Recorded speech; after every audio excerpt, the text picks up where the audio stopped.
राम राम साहब।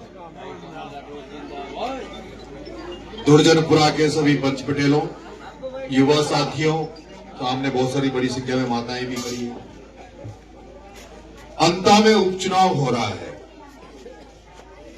वैसे ये गांव 12 में रहना चाहिए, 12 विधानसभा में, लेकिन आपका गांव उधर अंता से जोड़ रखा है। तो पहले तो पता ही नहीं था कि भाई 12 में भी अंता का गांव यहां पर इस तरह से है। अंता में उपचुनाव है और उपचुनाव 2.5 साल के लिए है। और ये पहली बार उपचुनाव अंता की धरती पे हो रहा है। आम चुनाव जो होता है उस पर नजर पूरे राजस्थान में रहती है, लेकिन पूरे राजस्थान में केवल एक सीट पर चुनाव हो रहा है जिसमें पूरे हिंदुस्तान की नजर है। जब पूरे हिंदुस्तान की नजर यहां है तो यहां जो कांग्रेस और भारतीय जनता पार्टी के व्यक्ति जो चुनाव लड़ रहे हैं, जिन्हें पार्टियों ने, दोनों पार्टियों ने टिकट दिया है, वो अपना पार्टी का झंडा लेकर आपके बीच में आएंगे, पार्टी के नेता लेकर अपने बीच में आएंगे, बड़े बड़े नेता उनके साथ प्रचार करने आपके बीच में आएंगे।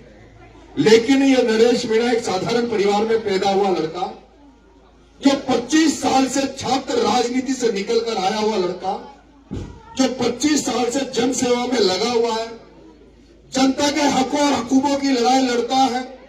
जहां कहीं भी नरेश को राजस्थान में यह लगता है कि इस व्यक्ति को, नरेश की जरूरत है, ये गरीब व्यक्ति है, कमजोर व्यक्ति है, इसकी कोई मदद नहीं कर रहा, नरेश तेरी इनको जरूरत है, वही उनके साथ खड़ा हो जाता हूं। और इस 25 साल की लड़ाई में, मैं जो 25 साल जनता की लड़ाई लड़ता रहा, उसमें मुझे जो मिला वो मुझे कोई पद नहीं मिला, ओहदा नहीं मिला, मुझे मिला 25 साल की जनता की सेवा जो मैंने की, उसकी एवज में मुझे मिला तो 14 बार मैं जेल के दर्शन करके आया हूं। जब 14 बार जेल यात्रा करके जनता के लिए मैं आया, 14 बार जेल यात्रा गया और 32 मुकदमे मेरे पर अब तक दर्ज हो गए। एक भी मुकदमा किसी की जेब काटने का नहीं है, किसी प्लॉट पे कब्जा करने का नहीं है, किसी से 420 करने का मुकदमा नहीं है, किसी बहन बेटी की इज्जत के साथ खिलवाड़ करने का नरेश मीणा पे मुकदमा नहीं है। नरेश मीणा पे मुकदमा है तो जब किसानों को फसल बीमा का पैसा जब 12 में नहीं मिल रहा था तो नरेश मीणा ने छपरा में रेल की ट्रैक पर चढ़ गया था। नरेश मीणा ने कहा कि रेल में ट्रैक जाम करूंगा, मेरे किसान भाइयों को फसल बीमा का पैसा दो। नरेश मीणा ने जब किसानों के साथ अन्याय हो रहा था, उनकी समस्या को सुना नहीं जा रहा था, तो नरेश मीणा ने कलेक्ट्री का घेराव कर रहा था, तब मुकदमा लगा। जब नरेश मीणा 12 में देखा कि 12 में भाया प्रमोद जैन भाया की रेत की डंपर चलते हैं, मजरी की जेसीबियां चलती है, बड़े बड़े लोग रेत में पैसा कमा रहे हैं और आम जनता को बजरी नहीं मिल रही, रेत नहीं मिल रहा, मकान बनाने के लिए, दीवार बनाने के लिए आम जनता को रेत बहुत महंगे दामों पे मिल रही है। तब आपका बेटा नरेश मीणा था जिसने प्रमोद जैन भाया के डंपर को कवाई के थाने में पकड़ाया और उसके बदले 1 महीना जेल आपके बेटे ने काटा। एक बार मेरी पंचायत में बिजली वाले बिजली देते नहीं है, ट्रिपिंग आती है, लाइट का तार गड़बड़ हो गया तो आपको लाइनमैन मिलेगा नहीं, बिजली वाला मिलेगा नहीं, लेकिन बिल लेने के समय, रीडिंग लेने के समय से पहले आ जाते हैं। एक बार मेरे गांव में आ गए, डीपीआई उठाने आ गए, 17 गाड़ियां थी, 17 जीप की पुलिस को लेकर आए, 17 गाड़ी लेके आए। मैंने कहा डीपी जब उठाने दूंगा, जब लाइट की व्यवस्था सही कर दो, तारों को सही कर दो, खंभों को सही कर दो, ये जो तुम्हारे तार लटक रहे जिससे हर साल कोई बच्चा मर जाता है, कोई व्यक्ति दुर्घटना में ग्रसित हो जाता है, पहले लाइट का सिस्टम को सही कर दो, उसके बाद बिल मांगने आना। और उन 17 गाड़ियों को तोड़ के जूत दे के भगा दिया, किसी की डीपी नहीं उठाने दी, इसलिए जेल जाकर आया, वहां पर देवलुनिया टोक में एक गांव ने पूरा बहिष्कार कर रखा था। गांव वालों ने कहा वोट नहीं डालेंगे, उनकी तहसील को दूसरी जगह छोड़ दिया था। उन्होंने कहा वोट नहीं डालेंगे, बहिष्कार करेंगे, हम वोट जब डालेंगे जब हमारे गांव को हमारी चाहत के हिसाब से एसडीएम कार्यालय जोड़ दिया जाएगा। जब वो बहिष्कार करके बैठे थे, एसडीएम दादागिरी कर रहा था। एसडीएम ने कहा कुछ नहीं, मैं एसडीएम हूँ, छोटा कलेक्टर हूँ, जबरदस्ती तुम्हें तोड़ देना पड़ेगा। मैंने कहा नरेश मीणा के रहते हुए तुम्हारी औकात नहीं जो किसी आम जज से तुम जबरदस्ती वोट डालवा दो। और वो थप्पड़ भी आपने सुना होगा, उसकी आठ भी आपने सुनी होगी इस थप्पड़ कांड की, और पूरे राजस्थान देश में वो थप्पड़ गूंजा था। एक कलेक्टर के तमाचे में थप्पड़ पड़ा। आपके भाई ने, आपके बेटे ने 8 महीने जेल टोक में काटी।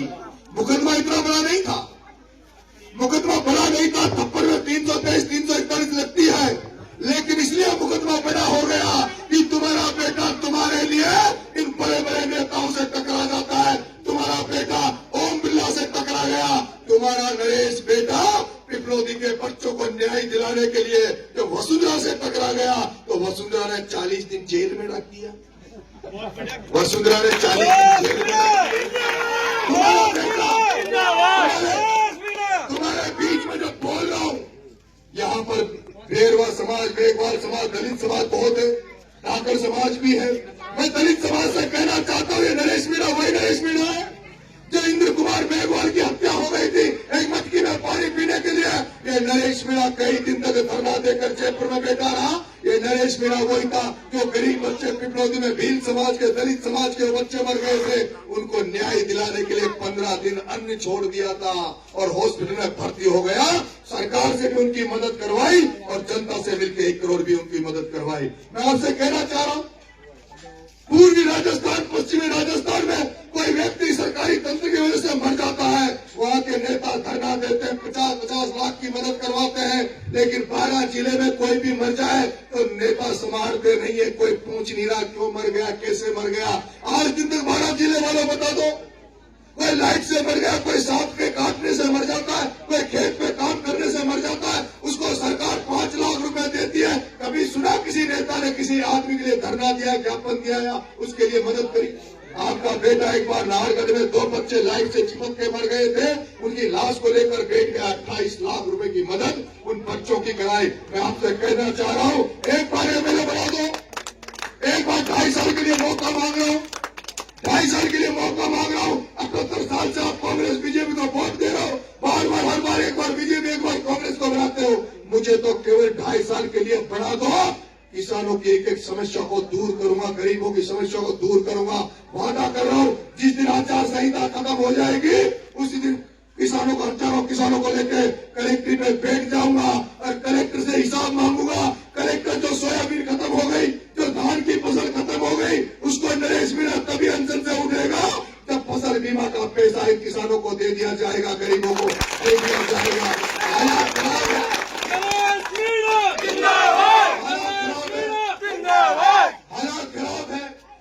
हालात खराब है। किसानों को खेतों में खाद की जरूरत पड़ रही है, खाद के लिए लाइनों में लगना पड़ रहा है। 1400 का कट्टा 1800 2000 में मिल रहा है, उसके साथ भी अटैचमेंट किया जाता है। आपके यहाँ परवन वरद परियोजना का काम वर्षों से चल रहा है, लेकिन परवन का पानी अभी तक भी खेत प्यासे, बामला से लेकर सुंदरक से लेकर धामली से लेकर सारे खेत प्यासा है, लेकिन पानी खेतों में मिल नहीं रहा। एक बार बेटे को मौका दे दो, जैसे सिकाउटी में हनुमान बेनीवाल की आवाज गूंजती आंदोलन करता है, किरोड़ीलाल आंदोलन करता है, इस हाड़ौती में भी एक आंदोलन करता की जरूरत है जो जनता के लिए सड़कों पे उतरे, जनता के लिए आंदोलन करे। जरूरत पड़ेगी तो आपके लिए सड़कों पे भी लड़ाई लड़ूंगा। कभी जेल जाने से ना डराऊं, ना आगे डरूंगा, मुकदमे खाने से ना पहले डराऊं, ना आगे डरूंगा। जेल भी आपके लिए जाना पड़े तो जेल जाऊंगा, मुकदमे खाने पड़े तो मुकदमे खाऊंगा, लेकिन आपकी अन्याय आपके साथ नहीं होने दूंगा। और विधानसभा में तो जिस तरह से आज नरेश मीणा बोल रहा है, आज नरेश मीणा बोल रहा है, इसी आवाज को जब तुम राजस्थान की विधानसभा में सुनोगे, जब किसानों के हितों के लिए नरेश मीणा राजस्थान की विधानसभा में बोलेगा, जब दलितों के हकों के अधिकारों के लिए राजस्थान की विधानसभा में इस नरेश मीणा की आवाज जब गूंजेगी तो तुम्हें भी गर्व होगा कि हमने एक ऐसे एमएलए को बिठाकर विधानसभा भेजा है जिसके मारे 200 विधायक चुप है, लेकिन नरेश मीणा की आवाज गूंजेगी। आज आप 5-7 एमएलए को जानते होंगे, 200 एमएलए है राजस्थान में, 200 एमएलए को नहीं जानते होंगे, लेकिन पूरा राजस्थान आपके बेटे को जानता है, पूरा पूरा राजस्थान नरेश मीणा को जानता है। किसी भी कोने में जाके कहोगे कि हम नरेश मीणा की विधानसभा के हैं, हम नरेश मीणा के वोटर हैं, तो आपको मान भी मिलेगा, सम्मान भी मिलेगा। आपको लोग इज्जत से आपके सामने पेश आएंगे, कहेंगे कि आपने पुण्य का काम किया है, आपने एक ऐसे किसान के बेटे को विधानसभा में भेजा है जो अंता ही नहीं पूरे राजस्थान की जनता की सेवा करता है। 25 साल से सेवारत हूँ, 2 साल से उगाए पेड़ घूम रहा हूँ, मैं नंगे पेड़ गांव गांव जा रहा हूँ, पैरों में छाले हो रहे हैं, इसलिए नंगे पेड़ जा रहा हूँ। एक प्रमोद जैन जैसे भ्रष्ट नेता को, ओम बिरला जैसे व्यवसायीकरण की राजनीति करने वालों को, जिन्होंने राजनीति को पैसे कमाने का धंधा बना लिया, इन धंधा करने वालों को, कारोबारियों को नरेश मीणा विधानसभा लोकसभा में रोकना चाहता है। इन भ्रष्ट नेताओं को राजनीति से दूर करना चाहता है, इसलिए नंगे पैर घूम रहा हूँ। अगर आप चाहते हो कि मेरी मदद करना चाहते हो, आप चाहते हो मेरे पैरों में छाले नहीं हो, मैं जूते चप्पल पहनकर आपके बीच में आऊं, तो मेरे पास कृपा करना, मुझे विजय श्री दिलवाना। मदद करोगे? हाथ खड़े करके तो मदद करोगे? पूरा गाँव करेगा। आप सबका बहुत बहुत धन्यवाद साहब। राम राम साहब।